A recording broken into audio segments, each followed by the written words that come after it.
10월 30일 성경 읽기 시간입니다. 우리 오늘은 누가복음 19장에서 20장, 누가복음 19장에서 20장에 있는 말씀을 읽겠습니다. 19장. 예수님께서 여리고에 들어가 거리를 지나시는 중이었습니다.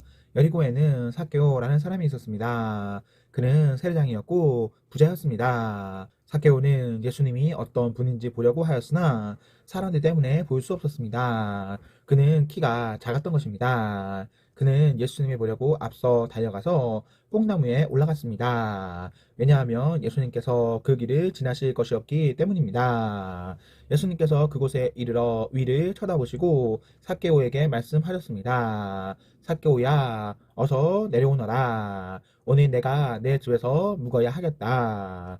삭개오가 빨리 내려와 예수님을 기쁘게 맞이했습니다. 사람들은 이것을 보고 모두 수근거렸습니다. 저 사람이 죄인의 집에 묵으려고 들어갔다. 삭개오가 서서 주님께 말씀드렸습니다. 주님, 제 재산의 절반을 가난한 사람들에게 주겠습니다. 그리고 제가 남의 것을 속여 얻은 것이 있으면 4배로 갚겠습니다. 예수님께서 삭개오에게 말씀하셨습니다. 오늘 이 집에 구원이 찾아왔다. 이 사람도 아브라함의 자손이다. 인자는 잃어버린 사람을 찾아 구원하러 왔다. 사람들이 예수님의 말씀을 듣고 있을 때 예수님께서 비유를 들어 말씀해 주셨습니다. 이 비유를 드신 것은 예수님께서 예루살렘에 가까이 오셨으므로 사람들이 곧 하나님 나라가 나타날 것으로 생각하였기 때문입니다.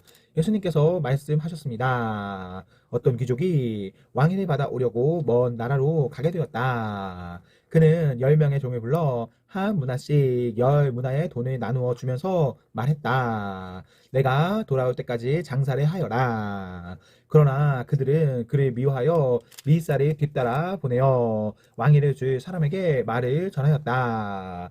우리는 이 사람이 우리의 왕이 되는 것을 원하지 않습니다. 그러나 그 귀족은 왕위를 받아가지고 돌아와서 돈을 맡겼던 종들을 불러 장사를 어떻게 했는지 알아보려고 하였다. 첫 번째 종이 와서 말했다. 주인님의 한 문화로 10문화를 만들었습니다. 왕이 그에게 말했다. 잘하였다, 착한 종아. 내가 아주 적은 일에 충실하였으니 내게 10마을을 맡기겠다. 두 번째 종도 와서 말했습니다. 주인님의 한 문화로 5문화를 만들었습니다. 왕이 그에게도 말했다. 내게는 5마을을 맡기겠다. 그런데 또 다른 종이 와서 이렇게 말하였다. 주인님의 돈을 보십시오. 내가 이것을 수건에 쌓아 두었습니다. 주인님은 엄하신 분이라 제가 주인님을 두려워하여 그렇게 했습니다. 주인님은 맡기지 않은 것을 가져가고 심지도 않은 것을 거둬 들이십니다. 그러자 주인이 그에게 말하였다. 이 악한 종아, 내가 한 말로 너를 판단하겠다. 너는 내가 맡기지 않은 것을 가져가고 심지도 않은 것을 거둬 들이는 엄한 사람으로 알았느냐? 그렇다면 왜 내 돈을 은행에 맡겨 내가 돌아왔을 때 이자와 원금을 받게 하지 않았느냐? 그리고서 주인은 곁에 선 사람들에게 말했다. 저에게 있는 문화를 빼앗아 10문화 가진 사람에게 주어라. 그러자 사람들이 말했습니다. 주인님, 그에게는 이미 10문화가 있습니다. 내가 너희에게 말한다. 있는 사람은 더 받을 것이고 없는 사람은 있는 것마저 빼앗길 것이다. 내가 왕이 되는 것을 원치 않더 내 원수들을 끌어다가 내 앞에서 죽여라. 예수님께서 이 말씀을 하시고 앞장서서 예루살렘을 향해 올라가셨습니다. 올리브산 근처에 있는 벳바게와 베다니에 이르렀을 때였습니다. 예수님께서 두 제자를 보내셨습니다. 그리고 말씀하셨습니다. 맞은편 마을로 가거라. 그곳에 들어가면 아무도 타보지 않은 나귀 새끼 한 마리가 메어 있는 것을 볼 것이다. 그것을 풀어 이리로 끌고 오너라. 만일 누가 왜 나귀를 푸시오 하고 묻거든 주님께서 필요하시답니다 라고 말하여라. 보냄을 받은 제자들이 가보니 예수님께서 말씀하신 대로 나귀 새끼를 발견했습니다. 그들이 나귀 새끼를 풀자 주인이 그들에게 물었습니다. 왜 나귀 새끼를 푸시오? 제자들이 대답했습니다. 주님께서 필요하시답니다. 제자들이 나귀를 예수님께 끌고 와서 자기들의 겉옷을 벗어 나귀의 등에 펴고 예수님을 태웠습니다. 예수님께서 가실 때에 사람들이 겉옷을 벗어 길에 펼쳤습니다. 예수님께서 올리브산 비탈길 가까이 오셨을 때 모든 제자들이 기뻐하며 큰 소리로 하나님을 찬양하였습니다. 이것은 이들이 여러 가지 기적을 목격했기 때문입니다. 주님의 이름으로 오시는 왕에게 복이 있다. 하늘에는 평화, 가장 높은 곳에는 영광.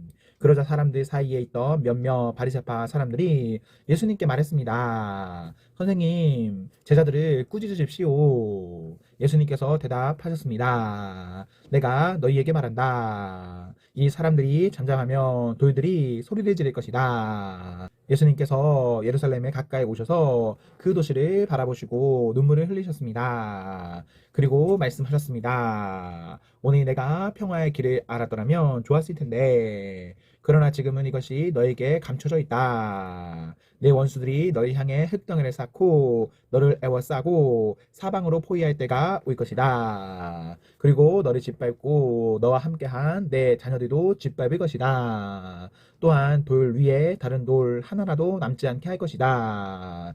이는 하나님께서 찾아온 때를 내가 깨닫지 못했기 때문이다. 예수님께서 성전에 들어가 장사하는 사람들을 내쫓기 시작하셨습니다. 그리고 그들에게 말씀하셨습니다. 내 집은 기도하는 집이다 라고 성경에 쓰여 있는데 너희는 이 집을 강도의 서굴로 만들었다. 주님께서 날마다 성전에서 가르치셨습니다. 그러자 대제사장들과 율법학자들 그리고 백성의 지도자들이 예수님을 죽이려고 하였습니다. 그러나 모든 백성들이 예수님의 말씀을 열심히 듣고 있었으므로 예수님을 죽일 방법을 찾을 수 없었습니다.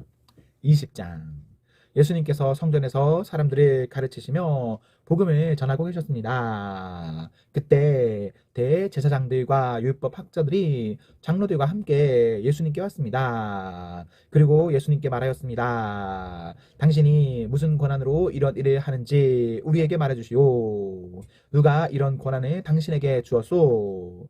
예수님께서 그들에게 대답하셨습니다. 나도 한 가지 물어보겠다. 내게 말하여라. 요한의 세례가 하늘로부터 왔느냐 아니면 사람에게서 왔느냐? 그들이 서로 의논하여 말했습니다. 만일 우리가 하늘로부터 왔다고 말하면 왜 그를 믿지 않았느냐고 할 것이다.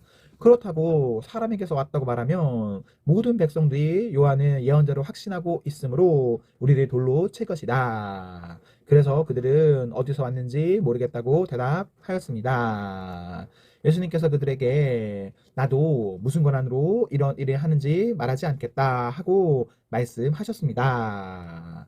예수님께서 사람들에게 이런 비유를 말씀하셨습니다. 어떤 사람이 포도원을 만들어 농부들에게 세를 주고 오랫동안 여행을 갔다. 포도철이 되어 그 사람은 포도원의 수확 중에서 얼마를 거두려고 종 하나를 농부들에게 보냈다. 그러나 포도원 농부들은 그를 때리고 빈 손으로 돌려보냈다. 주인은 다른 종을 보냈다. 그러나 그 종도 때리고 온갖 모욕을 주고 빈손으로 돌려보냈다. 주인은 세 번째 종을 보냈다. 이 종에게도 농부들이 상처를 입혀 쫓아내었다. 포도원 주인은 말했다. 어떻게 할까? 내 사랑하는 아들을 보내야겠다. 아마도 내 아들은 존경할 것이다.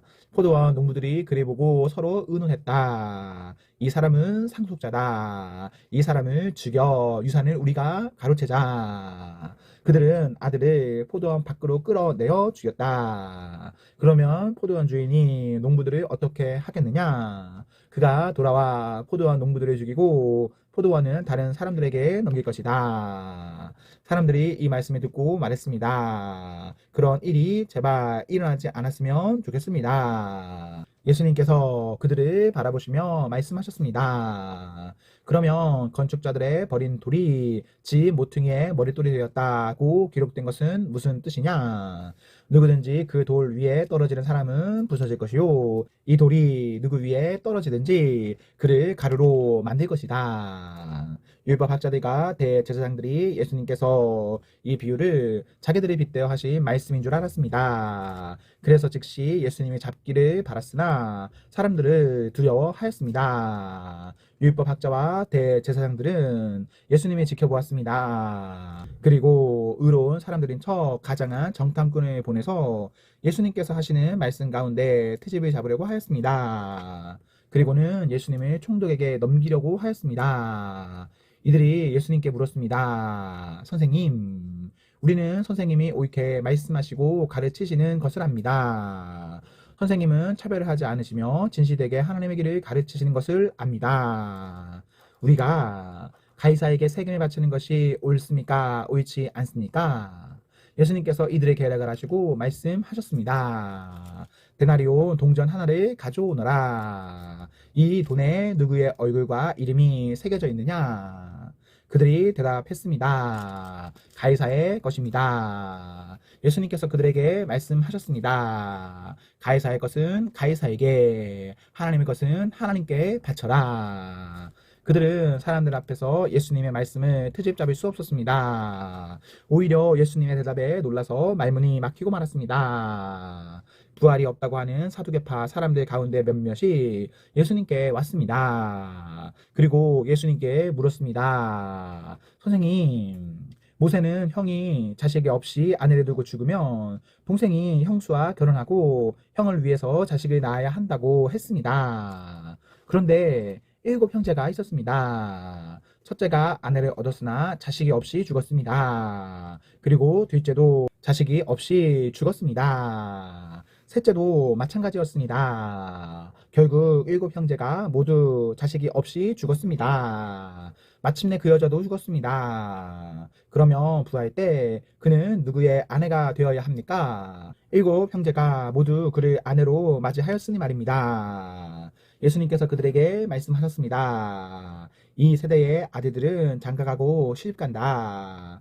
그러나 죽었다가 다시 부활하여 하늘나라에서 살 자격이 인정된 사람들은 장가도 가지 않고 시집도 가지 않는다. 그들은 천사들과 같아서 다시 죽을 수도 없다. 그들은 부활의 아들들이므로 하나님의 자녀들이다. 죽은 사람들의 부활에 대해서는 모세도 떨기나무가 나오는 대목에서 잘 보여주었다. 모세는 주님을 아브라함의 하나님, 이삭의 하나님, 야곱의 하나님이라고 하였다. 하나님은 죽은 사람들의 하나님이 아니라 살아있는 사람들의 하나님이시다. 이들 모두는 하나님께 대하여 살아있다. 율법학자 몇 사람이 대답하였습니다. 선생님, 옳은 말씀을 하셨습니다. 사람들은 예수님께 감히 더 이상 묻지 못하였습니다. 예수님께서 그들에게 말씀하셨습니다. 사람들이 왜 그리스도를 다윗의 아들이라고 하느냐? 다윗이 시편에서 직접 말하였다. 주께서 내 주에게 말씀하셨습니다. 너는 내 오른쪽에 앉아라. 내가 내 원수들을 내 발판으로 삼을 때까지. 다윗이 그리스도를 주님이라고 하였는데 어떻게 그리스도가 다윗의 자손이 되겠느냐? 모든 백성들이 듣고 있을 때에 예수님께서 제자들에게 말씀하셨습니다. 율법 학자들을 주의하여라. 이들은 긴 옷을 입고 다니는 것을 좋아하며 시장에서 인사받는 것과 회당과 잔치에서 윗자리를 좋아한다. 이들은 과부의 집을 삼키며 남에게 보이려고 길게 기도한다. 이들은 더 큰 심판을 받을 것이다. 아멘, 아멘. 네, 우리 오늘 말씀을 모두 읽었습니다. 우리 오늘 하루도 하나님과 사람 앞에서 행복하십시오. 성령 충만하십시오. 안녕.